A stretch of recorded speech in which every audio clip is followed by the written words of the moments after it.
Al-Fawzan Travel and Tours Nigeria Limited wọ́n tún dé bí wọ́n ṣe dé o wọ́n pín gbogbo ẹ̀yin al-Hujjaj wal-Mu'tamiru èyí tẹ́ fẹ́ ṣe umura tàbí hajj tọdún 2020 tẹ́ wá ń bẹ̀rù iléeṣẹ́ wo lè fẹ́ bá lọ.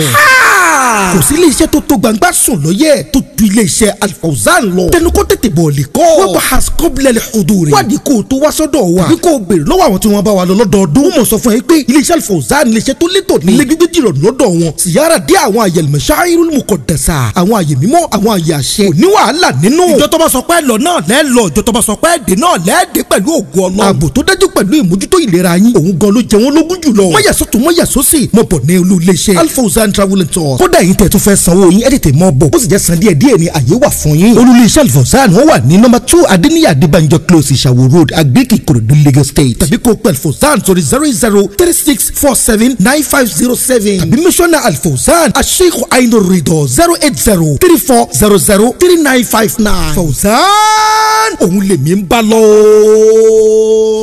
أعوذ بالله من الشيطان الرجيم بسم الله الرحمن الرحيم إلهي بتاج الدين بلغ مرادنا Ọlọ́run wọlé àwọn àfáà wa jẹ́ ká dúà wa ويسر لنا المقصود في الدين والدنا yìí tá a tún bẹ̀rẹ̀ lẹ́ni Ọlọ́run tó já sí rọrùn fún wa بتلميذه مفتي wọlé bàbá wa Alhaji àgbà كمالنا wọlé bàbá wa àfáà àgbà مجاب الدعاء بل منكر لكل من خنا بتلميذ لموسى الأمة Ọlọ́run wọlé bàbá wa àlùfáà ńlá وأونيجي عبد القدير العلا ما شاء الله بمرشد من خاف الإله بسره ما شاء الله العابد الرحيم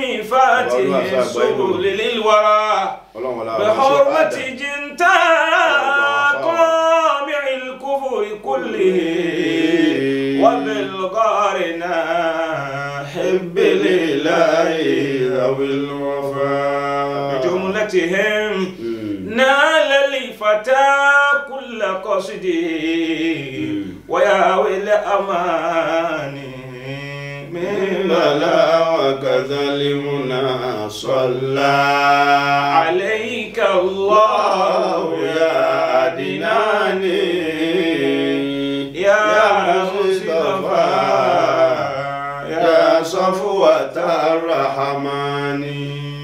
Ìkẹ́ Ọlọ́run àti ọlá rẹ̀ àti orí àjẹjẹ tán rẹ̀ kó wọ́n wá gbẹ̀yàn mọ̀ ya mi nínú ẹ̀sìn. Àmín. A dúpẹ́ lọ́dọ̀ Ọlọ́run tó tún sọ wá di Jímọ̀ tòní. Alhamdulillah. Ní ìjẹ́ ìjọ à ń dágbére fún wọn wáyé pé ká pàdé níjọ́ mẹ́jọ ọjọ́ mẹ́jọ náà ló tún dé yìí. Alhamdulillah. Jímọ̀ tòní náà Ọlọ́run kójó já sáyọ̀ fún wa kójó já sórọ̀rùn.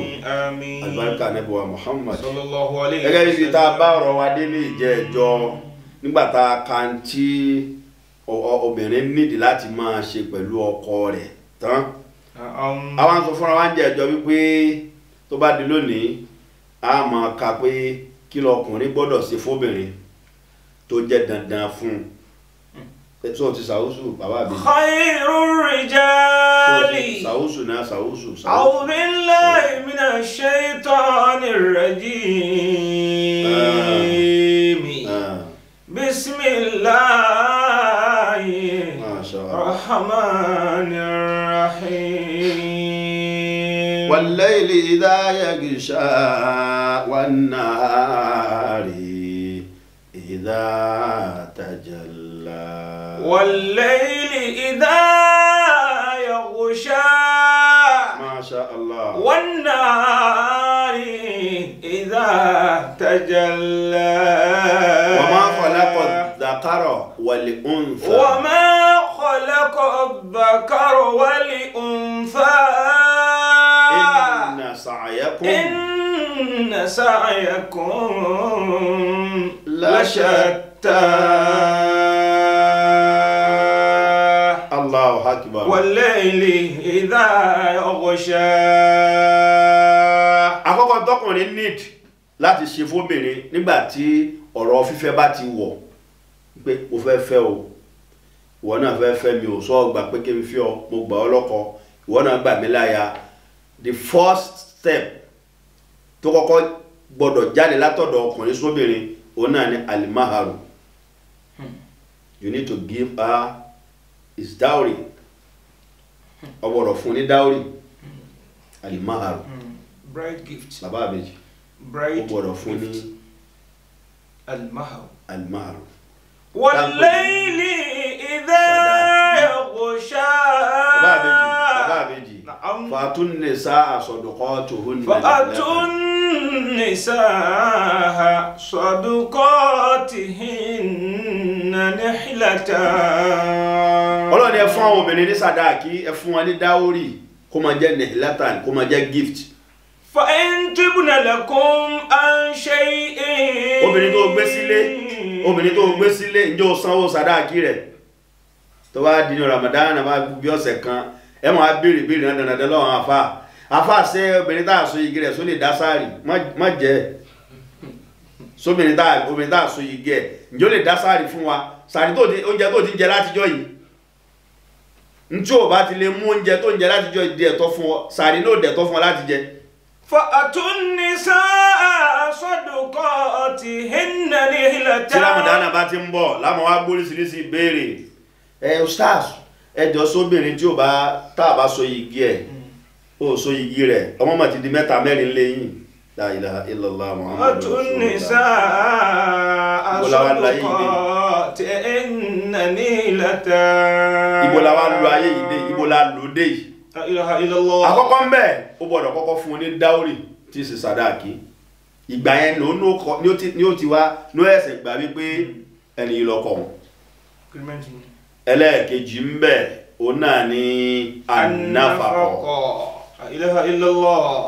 Ó dà Al-Qur'ani ní ar-rijalu qawwamuna 'ala an-nisaa. Ar-rijalu qawwamuna 'ala an-nisaa bima faddala Allahu ba'dahum 'ala ba'din. Ó wá ní wa bima anfaqu min amwalihim. Ọkùnrin ni òpómúléró fóbìnrin káwọn wulẹ̀ bọ́rọ̀ lọ bí ibi tó jìnà púpọ̀. Bima faddala Allahu ba'dahum 'ala ba'din. Ọkùnrin ni ó máa jẹ́ òpónúlé òun lọ mọ́ so mọ́ òun níyàwó so mọ́ gbogbo tí ń bẹnu lé òní ọkùnrin yẹn wọ́n so mọ́. Bima faddala Allahu ba'dahum 'ala ba'din. Kí ló wá fi jọkọ Al-Qur'ani ó ti ṣàlàyé o. Wa bima anfaqu min amwalihim. Tó fi máa jọkọ lórí ìyàwó rẹ̀ náà ni kó máa náwó fún responsibility rẹ̀ ni kó fún lóúnjẹ ó gbọ́dọ̀ wà responsible lórí yẹn. Wal kiswa. Ó máa dáṣọ fún láti jọ tẹ́lòmíì ti ṣèyàwó pẹ̀lú ìyàwó rẹ̀ jọ́nà ló ti raṣọ fún káyìn. La ilaha illallah. Oníyàwó náà ń ṣiṣẹ́ ẹ̀tọ́ ti ẹni kó raṣọ fún kìí ṣaṣọdún nìkan ní ká máa rà fóbìnrin tó bá tiẹ̀ lọ́tó bọ̀ páàkì aṣọ ìyàwó mi mọ̀ bóyá láìkí aṣọ yìí mo fẹ́ raṣọ yìí bọ̀ kọ́ máa ra nǹkan fún kọ́ máa ra jíjẹ fún kọ́ máa ra oúnjẹ sílé kọ́ máa ra wọ́n náà máa ra drinks máa ra juice sílé fún ẹ̀tọ́ rẹ̀ ni kó ra gold fún ìyàwó rẹ̀ ìyàwó mi gold tí mo fẹ́ ra lélẹ́yìí tó fi ń jẹ́ ọkọ nu.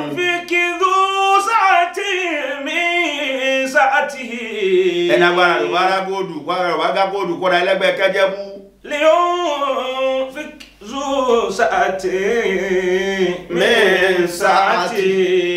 Nínú rẹ̀ náà ni kéèyàn gbalé fóbìnrin ìyàwó tá a fẹ́ fẹ́ ìyàwó mi ilé tí mo gbà fún ẹ ni má sì dààmú ọkọ rẹ̀ kọ́ wa ní rárá o èmi ò lè gbérú màá ń pa lọ àbí kẹ́ lọ wá 3 bedroom flat fún mi ọjọ́ kó sádánwò báwọn tágbára rẹ̀ bá ti ká ọmọ you know his level before you get married to him ọmọ dédé ibi tó wà kó tó di pé ó fẹ́. لينفق ذو سعة من سعته. Ìwọ ọkùnrin náà máa bìdé bí àwọ̀ rẹ̀ ti wà ọkùnrin náà máa wá náwó fóbìnrin. ومن قدر عليه رزقه فلينفق مما آتاه الله. Ẹni tá a bá ní kásìkì tí ó gbé pẹ́ kó gbé sókè púpọ̀ fáìlì yóò fẹ́ fi máa àta ìwọ̀n bá ń tọ́lọ̀ bá fún ọ náà máa ná fún yóò mọ̀ pé bó ti lágbára máa ló ń ṣe ọkùnrin ní ó mọ oúnjẹ lẹ̀ wọ́n jẹun fà kọ́mọ ní ìyàwó mi ò wọ́rì mo ti fún ọbẹ̀ ẹlẹ̀ fún nísìnyí ó tó oṣù méjì ní ìsìnkú ọ̀rọ̀ mọ́ bo oúnjẹ ńlé ọtí fẹ́ ya kàtá. fankihu anfiqu wa bima anfaqu min amwalihim. ọkùnrin ni ó máa náwó fóbìnrin ó ní ó máa sanwó ilé mọ́jẹ́yàwó rí ó bọ́ sanwó ilé tí bá ti pé ìgbà yí padà ọlọ́mọdé gbó yí padà fún wa. at'imuha mimma tu'imta. ntọ́ bá ti ń jẹ lọ́mọ fún jẹ. wasqiha mimma iktasaita. tó bá lọ sí tree bóyá o ra fertilizer o lọ sí sensation o lọ any tree tó bá jẹ nǹkan bẹ́ẹ̀ rà lọ́lé fáwọn náà. wala tukabbih wala taqulu fuhshan min al-qawli. ntọ́ bá ti ń jẹ máa fún wọn jẹ ntọ́ bá ti mu máa fún wọn mu ìwọ máa lọ gbádùn ààrẹ kó wá dé lálẹ́ kó ní ẹ lọ tẹ̀bà náà ẹ lọ tẹ̀bà ṣé kò sí gàrí lé ní kí ló dé ẹni tí mi. askinuhunna min haythu sakantum min wujudikum. nínú tọ́lọ̀ ní a ṣe pẹ̀lú obìnrin nìyẹn o. askinuhunna min haythu sakantum min wujudikum. má fi ìyàwó rẹ sí Ṣàngó kí wọ́n máa gbèrú Ọjọ́ta àbí Kétu kọ́ wọn á dá sùn kí àwọn ẹ̀rọ mọ̀ lọ dá sùn bẹ́ẹ̀ Islam ò fẹ́ bẹ́ẹ̀ kò fẹ́ bẹ́ẹ̀ kò fẹ́ bẹ́ẹ̀ kò fẹ́ bẹ́ẹ̀ kò fẹ́ bẹ́ẹ̀ má ṣe bẹ́ẹ̀ kò fẹ́ bẹ́ẹ̀ Islam ò fẹ́ bẹ́ẹ̀ ẹ fi wọn síbi tẹ́ ẹ bá ń gbé ẹjọ́ máa gbé ni Islam ti wí nù Al-Qur'ani ni ẹjọ́ máa gbé bí kan náà ibi tẹ́ ẹ bá jọ ń gbé ni kẹjọ́ máa gbé àti wọ àtìyàwó rẹ nínú anáfàkọ̀ látọ̀dọ̀ rẹ sọ́dọ̀ rẹ nìyẹn. Allahu akbar. Al-adlu. yìí tó tún tẹ̀lé òun náà ni al-adlu. bayna zawjat. kò mọ wá ṣe déédé ẹni tó níyàwó méjì ṣe déédé lórí àwọn ìyàwó méjèèjì tọdún bá dé èyí tó béèrè lọ́wọ́ rẹ̀ gbéra aṣọ lẹ́fẹ́ ọ̀kan ló sọ gbéra aṣọ báyìí làwọn fẹ́ ṣé aṣọ tó yìí lòun fẹ́ òun ni ìkejì náà tó tẹ́ lọ́rùn abọ́kàn gbé yọ sí ọwọ́ wọlé inú ilé yìí ó ráìsì ní gbogbo owó jẹ inú ilé yìí ọkọ gidi ṣe báwọn béèrè lọ́wọ́ ìyálé kí ni wọ́n fẹ́ jẹ ó lámàlà ló wù béèrè lọ́wọ́ ìyàwó kí ni wọ́n fẹ́ jẹ ó ní ráìsì ló fẹ́ jẹ ìwọ tó fẹ́ jàmàlà owó àmàlà rẹ ẹ lọ gbélùbọ ẹ jàmàlà ìwọ tó fẹ́ jẹ ráìsì owó ráìsì rẹ ẹ ṣe ráìsì o nídìí láti fọ́ọ̀sì ẹnìkan kan láti ṣe tẹ́nìkan fẹ́ ìtẹ́nìkan bá fẹ́ èyí tó ń fẹ́ nu tọ́lọ̀ bá dẹ̀ ní kérò wọn papọ̀ tí ìyálé wa lájẹ náà ó tèmi náà lọ́rùn ẹ wá sí ń gbà náà àmọ́ kó wá ní tí ìyálé bá ti ló jẹ o àbí kó wá ní tí ìyàwó ti lájẹun lájẹ bẹ́ẹ̀ bá ti ní òní rí bẹ́ẹ̀ ní olè yèpẹ̀ ní ó gbà mọ́ ṣe bẹ́ẹ̀ ṣẹ̀ríà Ìsìlámù ò fẹ́ bẹ́ẹ̀ Al-Qur'ani ò fẹ́ bẹ́ẹ̀. khairu rijali abarruhum linisa'ihi. èyí tó dánú ọkùnrin nìyẹn. hiya rawdatun anta zilalu safi. khairu rijali abarruhum linisa'ihi. hiya rawdatun anta zilalu safi. hiya rawdatun anta zilalu safi. èyí tó dáa jù nínú ọkùnrin náà lọkùnrin tó dáa. abarruhum linisa'ihi. شركة الفوزان للسياحة الفوزان Travel and Tours Nigeria Limited wọ́n tún ti dé bí wọ́n ṣe dé o wọ́n pín gbogbo ẹ̀yin ẹ̀ lọ Hujjaj wal Mu'tamiru èyí tẹ́ fẹ́ ṣe umura tàbí hajj tọdún 2020 tẹ́ wá ń bẹ̀rù ilé iṣẹ́ wò lè fẹ́ bá lọ. kò sí ilé iṣẹ́ tó tó gbangba sùn lóye tó ju ilé iṣẹ́ Al-Fawzan lọ tẹnu kó tètè bọ̀ lè kọ́ wọ́n bá haskobile huduri wádìí kó tó wá sọ́dọ̀ wa bí kò béèrè lọ́wọ́ àwọn tí wọ́n bá wa lọ lọ́dọọdún wọ́n mọ̀ sọ fún ẹ pé ilé iṣẹ́ Al-Fawzan ilé iṣẹ́ tó létò ní ilé gbígbé jìrọ̀ lọ́dọ̀ wọn tìyára dé àwọn àyè al-mashairul muqaddasa àwọn àyè mímọ́ àwọn àyè àṣẹ òní wàhálà nínú ìjọ tó bá sọ pé lọ náà lẹ́ lọ ìjọ tó bá sọ pé dé náà lẹ́ dé pẹ̀lú ògùn Ọlọ́run ààbò tó dájú pẹ̀lú ìmójútó ìlera yín òun gan ló jẹ wọn lógún jùlọ mọ́yàsọ́tún mọ́yàsọ́sì mọ́ bọ̀ ní olú ilé iṣẹ́ Al-Fawzan Travel and Tours kódà ẹ̀yin tẹ́ tún fẹ́ sanwó yín ẹ tètè mọ́ bọ̀ ó sì jẹ́ san díẹ̀ ní àyè wà fún yín. olùléeṣẹ́ Alfawzan wọ́n wà ní nọ́mbà 2 Adéníyì Adébánjọ close Ìṣàwò road Àgbékì Ìkòròdú Lagos State tàbí kó pẹ̀ Alfawzan sórí 0036479507 tàbí mísọ́nà Alfawzan Sheikh Ainur Ridha 08034003959 Fawzan òun lèmi ń bá lọ. kọkùnrin ó dáa kó dáa síyàwó kíyàwó wọn mọ̀ pé yes mo ní ọkọ ọlọ́rin àjò olódìdí oṣù kan kò sẹ́ni tó mísì rẹ̀ lé ọkọ lásán ni ọ́ nígbà ń béèrè ṣé junior mísì junior tí ẹ béèrè kò tí ẹ mọ̀ pé travel sọ́kọlù àwọn ọmọ mísì rẹ̀ ìyàwó wọn mísì rẹ̀ ó tún dé àwọn ọmọ tó ń sá káàkiri inú ilé ní ọ̀dọ́ ẹ̀ mo ti wá padà rẹ̀ láti títì khairu rijali لنسائهم هي روضة أنت ظلال الصافي هي روضة أنت ظلال الصافي ẹlẹ́ẹ̀kẹrin tọkùnrin fẹ́ tó gbọ́dọ̀ máa ṣe pẹ̀lú ìyàwó rẹ̀ náà ni kó máa mójú kúò ẹ máa mójú kúò fúnra yín ọwọ́ ayá ọsọ kòbókò mọ́nú ilé ọwọ́ à ń kóbo ìyàwó rẹ̀ ìlúkulù ìwọ́ yẹ̀sẹ̀ sóbìnrin ọ̀ ń kóbo bọ́ọ̀ ti yàdá òun náà yọ̀gò ẹ̀wájọ́ lé síra pé àwọn náà mọ̀ pé mi gbádùn ẹ filẹ̀ ó mọ̀rú ìyàwó tó mọ̀ pé wèrè lòun fẹ́ la ilaha illallah gbogbo ọkùnrin tí máa ń na obìnrin wọn láṣeyọrí wọ́n ṣe lálùbáríkà ọkùnrin tí máa ń kó ẹsẹ̀ obìnrin tí ń lù gidi tó gba lẹ́sẹ̀ lójú obìnrin wá lo ìgò dípò pé àwọn kí ló ṣe yín alájà ó lóun fojú bógiri èyàn ṣe é fojú bógiri ọkọ ló náà ó ti gba lẹ́sẹ̀ lójú ọkùnrin mi ti sọ̀pá sí fún obìnrin wà nínú oyún ó tún sọ̀pá sí tóbìnrin bá wà nínú oyún ẹ̀tọ́ rẹ̀ ni kò mọ náwó fún kò mọ jù ó mà lá torí wọ́n ló sọ ní bó ti dá ní.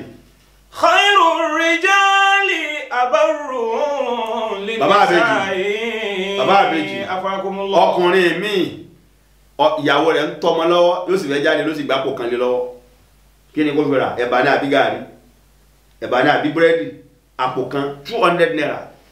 La ilaha illallah. Hiya rawdatun anta zilalu safi. Kí ló ràn nù tí ó jẹ sọ́mọ ni kó fi jẹun ní àbíyàwó. Anta zilalu safi. Ẹ fún àwọn ìyàwó yín ló ń jẹjẹ ẹ fún ọ ló ń jẹjẹ fún ọ lásọwọ̀ ẹ jẹ́ wọn ó dùn rí wọn ni tó bá dára fún ọkọ ara ìyàwó láti mọ̀. Allah. Ìyàwó rẹ̀ wá ní ìràngbáṣẹ̀ kiri àdúgbò wọkọ ọ̀ngẹ́ fìláàkì ìlú. Ja'ala al-karim. ìyàwó rẹ̀ kò sí fi hàn pé ìyàwó mi rèé. Mawaddata. kò rí tọ́jú látọ̀dọ̀ rẹ̀ kò rí dùnú látọ̀dọ̀ rẹ̀ kò rí tọ́jú kò rí dùnú látọ̀dọ̀ rẹ̀. Bayna zawaji lihikmati lilafi. Bayna zawaji lihikmati lilafi. Obìnrin nídìí ẹni tí ó ní tẹ́mi ló balẹ̀ pé mo ní ọkọ tó fẹ́ nìyẹn tóbìnrin fẹ́ nìyẹn ó kàn gbé ọ sílé ò fẹ́ wúlò àfi lúlù ó máa kẹsẹ̀ bò ìwọ lọ ló ń fẹ́ rí kílódé fẹ́ sọ sọ̀nká tó máa sọ wọ́n fọ́ọ̀sì rẹ fẹ́ ni àbí kí làdáwò ẹni tó wá fẹjọ́ sàndẹ́bì Muhammad sallallahu alayhi wa sallam ó ní ọkọ mi ìzà dákàlà àsìdá tó bá wọlé báyìí máa wọlé bí kìnnìún ni ẹkúlé anábì ní wọ́n náà ti ẹ̀ máa rọjú má máa sírọ́sì jù pẹ̀lú ìyàwó rẹ̀ yé sírọ́sì jù fóbìnrin máa sí é máa bá sí é. khairu rijali abarruhum linisai. ọya kàtà ọya wọ bíà. hiya rawdatun anta zilalu safi. bọ́kùnrin méjì mọ̀ tó wọlé báyìí búrẹ́dì lọ́ngì ńláńlá ló ra wọlé ó sì dé pálẹ̀ báyìí ló ní yájẹ yáyà ó nìkan àwọn máa yọjú dáadé get away shut up lérí búrẹ́dì ó yá kanlẹ̀ àti sèré súyà wọ́n ń pè àwọn junior àwọn ìgbé junior gíní ẹgbẹ́ búrẹ́dì àdúrú búrẹ́dì wọn ni ẹ̀yà kanlẹ̀. ja'ala al-karimu mawaddatan wa mahabbatan bayna zawaji lihikmati al-ilafi. obìnrin fẹ́ kó máa rí ẹni tí ọkùnrin tí ó máa rí tínú rẹ̀ ó máa dùn. Allah. má bá ìyàwó rẹ̀ ṣeré, má bá ṣàwàdà, má bá àwọn ọmọ rẹ̀ ṣeré, má bá wọn ṣàwàdà. má bá wọn ṣeré, má bá wọn ṣàwàdà. ó fẹ́ ìyàwó mọ́kì rẹ̀, mọ́kì ìyàwó rẹ̀ ló mọ́kì rẹ̀. ẹ gbọ́dọ̀ máa ṣe tẹ́lẹ̀ yóò jọ máa wú síra yín. kọ́ máa kókì rẹ̀ pé kọ́ máa dáwàkà fún, kọ́ máa kọrin fún, kó náà máa kọrin fún ọ kẹjọ máa ṣeré, káwọn ọmọ yín máa rí i pé dáadé àti mọ́mí inú wọn ti ẹ̀dùn síra wọn. inna nisa shaqaiqun min dil'ina wa kadha imadun lidinina falyaf'alin. kọ́kùnrin ó máa mójúkò fóbìnrin láàfin lálàáfíà. Allahu akbar. orí gbogbo tí ń ṣẹlẹ̀ láyé lónìí. fẹ́ gbẹ̀san. obìnrin gbọ́kọ pa, ọkùnrin gúnyàwó pa, fẹ́ gbẹ̀san. ọkùnrin bá ìyàwó rẹ̀ bí títí ń yálè ogun pa, obìnrin bá ọkọ rẹ̀. ẹ wo gbogbo tó dáyé. La ilaha illallah. ẹ wo gbogbo tó dáyé. àjọ lámójúkò fúnra wa má wá jẹ́ kí kó pọ̀ ikú òjijì. La ilaha illallah. khayru rijali. wọ́n tó níyà obìnrin rẹ̀ sí ọ ní òjò yọnu sí ìwọ́n náà sẹ́ ẹ̀. abarru. sáàjọ máa sára wa ní. àjọ máa mójúkò fúnra wa ní. ìyàrá òdòtún àǹtàzìlálò sọ́fì. ìyàrá òdòtún àǹtàzìlálò sọ́fì. ṣùgbọ́n tiẹ̀ tó fẹ́ mi ọ̀hún òun náà ni ṣùgbọ́n tiẹ̀ náà tí wọ́n náà fẹ́ mọ́. Allah. kò sẹ́ni tí ò ní ṣùgbọ́n, kò sẹ́ni tó dáa tán, kálukú ló níbi tó kù sí. gbogbo àwọn nǹkan wọ̀nyí la gbọ́dọ̀ kíyèsí láwùjọ Islam, láwùjọ àwa mùsùlùmí. kéèyàn lè mọ̀ wípé ṣé n tí mò ń ṣe yìí pẹ̀lú ìyàwó mi yìí bọ́lọ̀ ti fẹ́ ni. Allah. kíyàwó náà wò pé ṣé n tí mò ń ṣe pẹ̀lú ọkọ mi yìí ṣé bọ́lọ̀ ti fẹ́ ni. kò sí láì fi bí kóbìnrin ọ̀rọ̀ ọkùnrin lọ́wọ́ tó bá kù díẹ̀ káàtó. àjọ wà fúnra wa ni, kóbìnrin ọ̀rọ̀ ọkùnrin lọ́wọ́, kọkùnrin ọ̀rọ̀ obìnrin lọ́wọ́. ibi tí o bá ti sífẹ̀ẹ́ ni ò lè sínú ẹ̀ lọ́wọ́ o. ja'ala al-karimu bẹ́ẹ̀ni mawaddatan wa mahabbatan bayna zawaji lihikmatil ilafi. gbogbo àwọn nǹkan wọ́n ilé ẹkẹ́ yóò kíyèsí.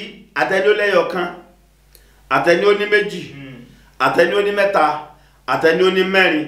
kó sì tó lè di igbí ọ́ ni mo fẹ́ fẹ́ ìyàwó méjì, mo fẹ́ fẹ́ mẹ́ta, mo fẹ́ fẹ́ mẹ́rin. ó ní lẹ́wù tó gbọ́dọ̀ wà. kọkàn fẹ́ lásán kọ́. ó ní tí ṣẹ̀ríà ní èèyàn gbọ́dọ̀ ní. Allah. ìdájọ́ ń bẹ fún ta'addudu zawjat. ọkàn lè dé ní pé ó yá mo fẹ́ ìyàwó méjì, ó yá mo fẹ́ ìyàwó mẹ́ta, ó yá mo fẹ́ ìyàwó mẹ́rin. qabla maji il-Islam, kí Islam ó tó dé. àwọn Lárúbáwá ń gbà náà kódà ẹlòmíì fẹ́ ìyàwó 20. kálukú kan ṣe bó ti wú lálàlàlàlà. Islam wá wò pé wọ́n tó fẹ́ ìyàwó 10 àti wọ́n tó fẹ́ ìyàwó 20, bóò ló ti fẹ́ ṣe déédéé láàrin wọn. èèyàn mélòó ló fẹ́ súnmọ́. bí ta láìdé náà ara wọn tí wọ́n ní agbára burúkú kan làwọn ń lò. oníyàwó 25, oníyàwó 30, oníyàwó 40. bóò ló fẹ́ kóra rẹ̀ làwọn ajú Ọlọ́run. má kọjá òfin Ọlọ́run kọ́mọ ní tíra kan bẹ́ẹ̀ sánmà kan ní tíra kan lọ́wọ́ ní tíra kan. irọ́ ló ń pa irọ́. Ṣẹ̀ríà Ìsìlámù ti alukur'ani ti sọ. lẹ́yìn alukur'ani wa kullu shay'in siwa alukur'ani khusran. gbogbo tó bá ṣe lẹ́yìn alukur'ani sọ. kódà àdìsí ò tó kur'ani, àdìsí ò tó kur'ani ni tó sọ̀rọ̀ pé báyìí. àdìsí ni ó tó wá fún wa fúnfún yẹrẹ bí tẹ bá ṣe báyìí o, tẹ bá ṣe báyìí o, tẹ bá ṣe báyìí ẹ lè ṣe báyìí, ẹ lè ṣe báyìí. àmọ́ kur'ani ti sọ̀rọ̀ ọ̀rọ̀ Ọlọ́run. Masha Allah. وإن خفتم ألا تقسطوا في اليتامى فانكحوا ما طاب لكم من النساء النساء مثنى وثلاث ورباع. Allahu akbar. وإن خفتم ألا تعدلوا فواحدة أو ما ملكت أيمانكم. Al-Qur'ani ti sọ̀rọ̀ fún wa ojú òye wa pé tá a bá lágbára àti fẹ́ ọ̀kan, tá lágbára àti fẹ́ méjì, tá lágbára àti fẹ́ mẹ́ta, tá lágbára àti fẹ́ mẹ́rin, ó wá ní tó bá wá lágbára rẹ̀. ألا تعدلوا. Tẹ́rù bá ń bà ẹ́ pé ألا تعدلوا. ألا تعدلوا. Ṣé tí bá fẹ́ mẹ́rin báyìí ṣé máa rí yọnu Ọlọ́run? ألا تعدلوا. Wọ́n ní kò sí problem. Fawahida ẹyọkan tó dúró lórí ẹyọkan ní wíwù fáfù sàbàbíyá ni ẹ dúró lórí ẹyọkan tọ́ra máa mẹ́ntẹ́nì ẹ̀ ẹjọ́ máa gbá sí ìgbà sọ dádì àmọ́ mi nù. Àmọ́ tó bá dúró lórí pé dandan kì í ṣe pé dandan ni fún ọ láti fẹ́ méjì, kì í ṣe pé dandan ni fún ọ láti fẹ́ mẹ́ta, kì í ṣe pé dandan ni fún ọ láti fẹ́ mẹ́rin. Al-Qur'ani ti sọ̀rọ̀ wọ́n sọ pé Al-Qur'ani o ní Qur'ani sọ kò rí bẹ́ẹ̀ bí Qur'ani ti sọ yẹn ló ṣe rí. Wa kullu shay'in siwal Qur'ani khusran. Tó bá ti lè ní kí Qur'ani ó gbẹnu sọ oníkọ́lọ́hún ó gbẹnu sọ nù tó rọ́rọ̀ Ọlọ́run ni. Allah. Ó ṣe wà nìyẹn nú Al-Qur'an. Tá bá wá wo ìdájọ́ tí ń bẹ fún ta'addudu zawjat sọ wípé a ti sọ bó ti ṣe pẹ̀lú ìyàwó rẹ̀, a ti sọ bí ìyàwó ló ṣe pẹ̀lú ọkọ rẹ̀. Lẹ́yìn ìyẹn ó gbọ́dọ̀ wá wò wípé ó dá o mo fẹ́ fẹ́ méjì, mo fẹ́ fẹ́ mẹ́ta, mo fẹ́ fẹ́ mẹ́rin, gbogbo èyí tó wá fẹ́ fẹ́ yẹn ló ní májẹ̀mú bó ṣe lè fẹ́ àti ìdájọ́ tó wà ń bẹ̀ àti tó lè fà á. Inshallah àwọn ọkùnrin ká jọ́kọ gidi o fáwọn ìyàwó wa. Ẹ̀yin ìyàwó ẹ̀jẹ̀ ìyàwó jẹ́ ìyàwó tí wọ́n fi tọrọ nílé àwọn ọkọ rẹ̀, kò jẹ́ ìyàwó tí wọ́n fi tọrọ ń bẹ̀. Kò má jẹ́ obìnrin tí wọ́n máa ṣe pèlè pé ìyá alábàjá ọlọ́mọdé àwọn àbúrò wa fẹ́rù rẹ̀. Kò jẹ́ ẹni tí wọ́n máa sọ pé bí alábàjá ti rí ọlọ́jà àwọn ọmọ rẹ̀ ní òríru rẹ̀ fẹ́. Ìwọ obìnrin tí tọkọ rẹ̀ bá ti ń sọ fáwọn ọmọ rẹ̀ pé ọlọ́mọdé fẹ́rù ya yín yóò, ọlọ́mọdé fẹ́rù ya yín yóò, ẹ̀yin náà rí mọ̀ tí ń hàn mí o. Ó yẹ kọ́ lọ bẹ́ẹ̀ lọ́n sáyé ara rẹ̀ kọ́kọ́rọ́ wọ yíbo ti ṣe padà. Kọ́lọ̀ bẹ yíbo ṣe ń ṣe yẹn padà. Khairu rijali. Tóbìnrin náà bá ń sọ fọ́kùnrin tó bá ń sọ fáwọn ọmọ rẹ̀ obìnrin pé ọlọ́mọdé fẹ́rù bàbá yín yìí o. Abarruhum li nisa'ihim. Ọlọ́mọdé fẹ́rù bàbá yín yìí o, ẹ̀yin náà rí tí ń fojú mi rí o. Ìyá ọ̀dọ̀tún. Ilé ní ìṣẹ̀lẹ̀ tó tò. Àtàzìlálù sọ́fì. Ilé ní ìṣẹ̀lẹ̀ tó tò. Ìyá ọ̀dọ̀tún. Àtàzìlálù sọ́fì. Ọlọ́run ó sọ wa díjọ́ mẹ́jọ lọ. Ọ̀rọ̀ nípa ìdájọ́ tí ń bẹ nínú ta'addudu zawjat àti ṣùrútù rẹ̀ àti ẹ̀kọ́ wo ló wà ń bẹ. Inshallah tó bá di jímọ̀ ọjọ́ mẹ́jọ àtẹ̀mí àtẹ̀yìn a nípàdé láyọ̀ Ọlọ́run jẹ́ ká jùgbà náà lọ. Pẹ̀lú ògo Ọlọ́run ẹ̀yin tẹ́ bá fẹ́ lọ Mẹ́kà gẹ́gẹ́ bá ti ń wí fún yín níjọ́ mẹ́jọ Al-Fawzan òun náà ní kí ẹ wá bá lọ ṣe rí báyìí. Al-Fawzan òun náà ní kí ẹ wá bá lọ ní iléeṣẹ́ wa ní Al-Fawzan. olóògbé Ọlọ́run lórí àwọn wáàsí tí ẹ ń gbọ́ àti àwọn àlàyé tá à ń ṣe nípa òfin Ọlọ́run àti bọ́lọ̀ tí ní ká ṣe nípa ìgbéyàwó nípa marriage o lè pè mí sórí nọ́mbà tèmi 080 àbí lórí ọ̀rọ̀ Mẹ́kà àti umura tó jẹ́ ti lè iṣẹ́ tó fẹ́ bá wa Al-Fawzan lọ lọ́dún eléyìí àti umura pè wá sórí nọ́mbà yìí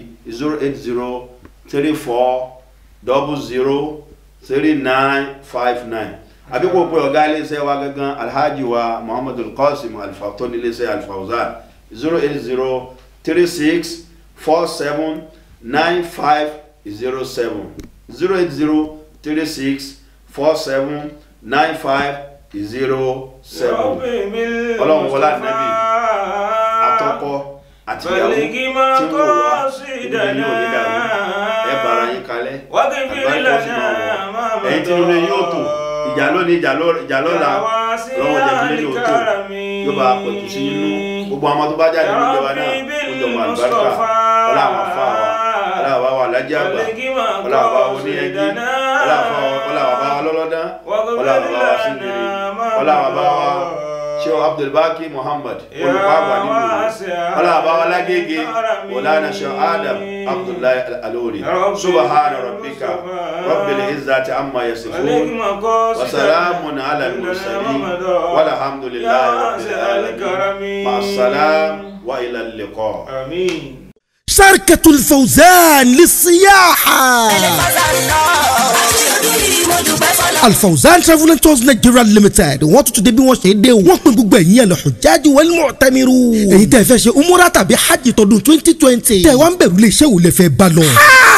kò sí ilé iṣẹ́ tó tó gbangba sùn lóye tó ju ilé iṣẹ́ Al-Fawzan lọ tẹnu kó tètè bọ̀ lè kọ́ wọ́n bá haskobile huduri wádìí kó tó wá sọ́dọ̀ wa bí kò béèrè lọ́wọ́ àwọn tí wọ́n bá wa lọ lọ́dọọdún wọ́n mọ̀ sọ fún ẹ pé ilé iṣẹ́ Al-Fawzan ilé iṣẹ́ tó létò ní ilé gbígbé jìrọ̀ lọ́dọ̀ wọn síyára dé àwọn àyè al-mashairul muqaddasa àwọn àyè mímọ́ àwọn àyè àṣẹ òní wàhálà nínú ìjọ tó bá sọ pé lọ náà lẹ́ lọ ìjọ tó bá sọ pé dé náà lẹ́ dé pẹ̀lú ògùn Ọlọ́run ààbò tó dájú pẹ̀lú ìmójútó ìlera yín òun gan ló jẹ wọ́n lógún jùlọ mọ́yàsó tó mọ́yàsó sì mọ̀ bọ̀ ní olú ilé iṣẹ́ Al-Fawzan Travel and Tours kódà yìí tẹ̀ tó fẹ́ sanwó yín ẹ̀ tètè mọ́ bọ̀ ó sì jẹ́ san díẹ̀ díẹ̀ ní àyè wà fún yín olú ilé iṣẹ́ Al-Fawzan wọ́n wà ní nọ́mbà 2 Adéníyì Adébánjọ close Ìṣàwó road Agbèkì Ìkòròdú Lagos State tàbí kó pẹ̀ Al-Fawzan sórí 0036479507 tàbí mísọ́nà Al-Fawzan Sheikh Ainur Ridha 08034003959 Fawzan.